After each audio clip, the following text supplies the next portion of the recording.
Hi everyone, and welcome to today's Drama Hospital recap. As always, don't forget to subscribe so you don't miss any of our videos or recaps. Really good episode today, lots to go through, so let's get right to it. At Maxie's place, Nathan comes over, and I'm happy. And Lulu is kind of the third wheel in the situation. She asks him how Dante's doing, and then Rocco wakes up and she has to go. So Nathan says to Maxie that he thinks they should move in together, and Maxie wants them to live together too, but she thinks they should find a place of their own, but she doesn't want to bail on Lulu. So he totally understands because he's amazing. And Lulu comes in and they toast Maxie and Nathan moving in together, and Lulu drops her glass. So she says that she's happy for them. It just, reminded her of when her and Dante took that step, and she doesn't know how they went from that to where they are now. So how it's going to work is Nathan is moving in to the apartment for now, and the four of them, including Rocco, are going to be roommates. And Lulu is going to queue up a rom-com and make popcorn for all of them, and it should definitely be fun. At Julexis's house, Ava comes over. She has a present. It's a small model of some weird outdoor sculpture that's going to be like 12 feet, and it can go by the porch. And Alexis is like, great. And then Alexis gets a call from Monica about Sam being hurt, and Julian thinks Jason was somehow to blame for what happened, and Alexis heads out to find out more. Ava tells Julian that she wants the life that he's living, and I just don't get it, because she wanted so bad to be in the business, and now she's in it, admittedly not like how she pictured, but now like she really wants to get out. And like, I know people changed, and I give her props for wanting to get out, but like, it's just kind of frustrating because all she whined about or like was like, oh, I want to be in the business, I want to be in the business, I want to be involved, and now she is, and suddenly it's like, no, I want to be out. So Julian asks if Sunny was right and she's running guns for Raj, and Ava says that she's worried about Avery, and with both of her parents being in dangerous jobs, and it can compromise her future. And he tells her that her choice is to quit or stay in, and she says that it's not that simple, which it's really not. I mean, she's way over her head. At the DA's office, Anna says that she doesn't want to be alone, and Paul talks about Dylan's visit and asks about her visit with Robin, and she says she wasn't visiting Robin. So Anna tells how she was in jail in Halifax and how it was disappointing. And she also says she was searching for Carlos and failed. So she says Carlos is dead, and she knows that now. She had kind of like come up with this whole cover-up in her head, and she brings up Duke, and like, why couldn't I come up with that Duke was alive, so then I could have been searching places that were meaningful to him. And he's and Paul's like, well, you're still in mourning. And then like he caresses her cheek and hair, like kind of like that. You get the picture. And she backs away, and she says she blames herself for not knowing Robin was being held captive all this time. And Paul brings up Dylan and his failings as a parent, and then he also brings up Jenny and Susan. So Anna asks about Susan, and Paul says that they don't keep in contact, and then he pours them some scotch, and she says she has to go, but she'll take a rain check. So then outside of his office, she's like, what am I doing? And Paul calls Ava, and Ava turns him down, and then he throws his drink across the room. At the hospital, J-Sam is totally happening, and Liz is a first-hand witness to it. And she says she thinks she knows what happened.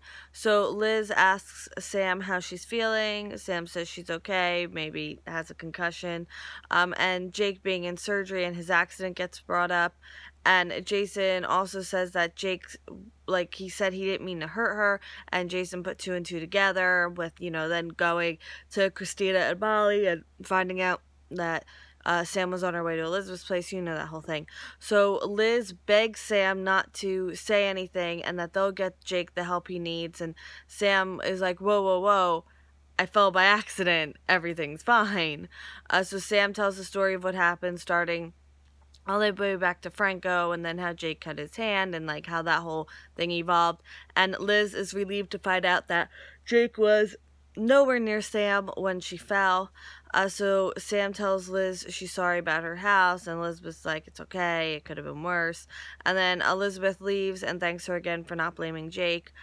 Jason wants her to get rest, but she doesn't want to close her eyes because every time she did, he would disappear, and he says that he's not going anywhere. So then Elizabeth goes in a separate room and breaks down a bit. Can't blame her. Her house just exploded. She's watching the man she loved move on with his wife. So obviously, and her son just got out of surgery. So obviously, her whole world is like collapsing around her. So Jason says that he's not going to waste any time. He's not going to waste any more. Basically, he's not wasting any more time, and he's going to get to know Sam, and he wants to give her something back and what she gave him, and he thanks her for believing in him, and just all the stuff that makes your heart melt. So then Alexis arrives, and Alexis tells Jason that she wasn't always supportive of their relationship, but she is now, and Jason steps out of the room. Sam tells Alexis everything that happened. Monica gives Jason an update on Jake, and Jason and Liz run into each other. So Liz says that she's seen he and Sam's connection grow throughout the years, and she doesn't think it's going away. And she also thanks Jason for being so good to her and the boys. So Monica offers the Quartermain Mansion for a long-term stay for Elizabeth and the boys. Elizabeth is like, well, I have to go, talk to the inspector and this, that, and the other thing for the night. So Jason tells Elizabeth that he'll check on Jake throughout the night and update her.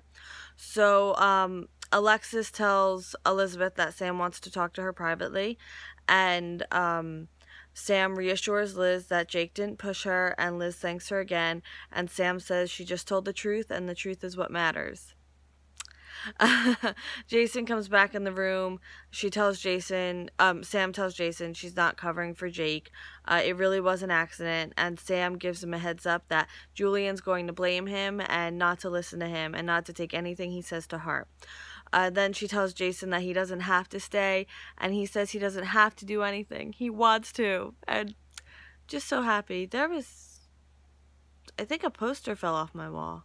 Sorry, I'm just seeing a blank wall that I don't think was blank. Anyway, sorry.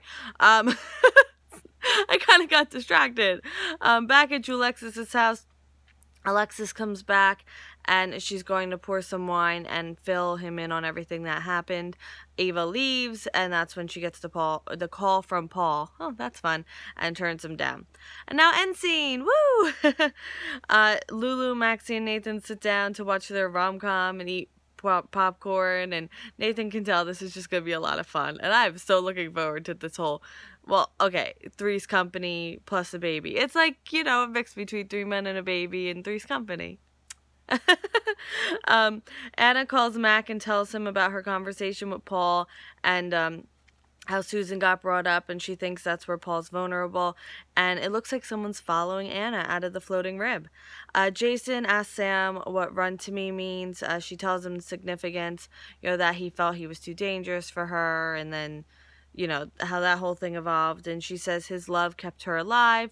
Liz arrives at the remnants of her house.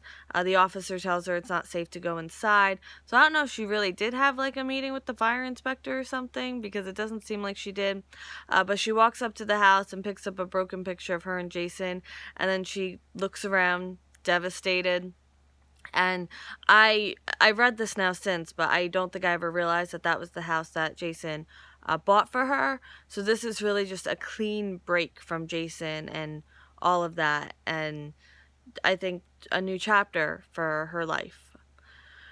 Oh, Elizabeth, I kind of feel for her a little bit, a lot of it. I do feel for her. I mean, I can't imagine, losing everything, and then to have your kid hurt. It just, whether you like her or not, I think we can all have a little bit of sympathy for her. Well, personally for me, you don't have to. You don't have to. Let me know. You know, however you feel about Liz, do you have kind of some sympathy for her right now? Let me know in the comments. And also, if we're voting for character of the week throughout the week or on Friday's video, but if you think you know who it is, I know we have a lot of people who are like, yes, I know already. You can vote in the comments. I, count them all up, and I announce the winner Monday if you don't know how it works. And I will see you tomorrow for more Drama Hospital. I hope you have a great day. And yeah, it snowed, so that's good. Boo, snow.